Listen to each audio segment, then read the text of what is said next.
একটি স্কুলে কাজ করছিলেন এক মিস্ত্রি। হঠাৎই বের হয়ে এলো একটি পুরনো লাঞ্চ বক্স। একটি দুটি বছর নয়, দীর্ঘ ৪২ বছরের পুরনো। চাঞ্চল্যকর এই ঘটনাটি ঘটেছে যুক্তরাষ্ট্রের ভার্জিনিয়া অঙ্গরাজ্যের একটি প্রাথমিক বিদ্যালয়ে।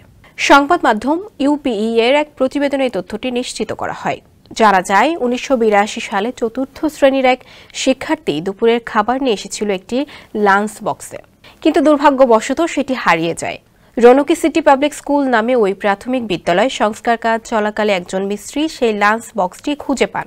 স্থানীয় এক সরকারি কর্মকর্তা জানান, ধাতব পদার্থের তৈরি লাঞ্চ বক্সের ভেতরে ছোট্ট একটি খাবারের পাত্র ছিল, আর ছিল কাগজে আঁকা একটি ছবি। এছাড়া একটি কাগজে লেখা ছিল ট্রেসি ড্রেইন।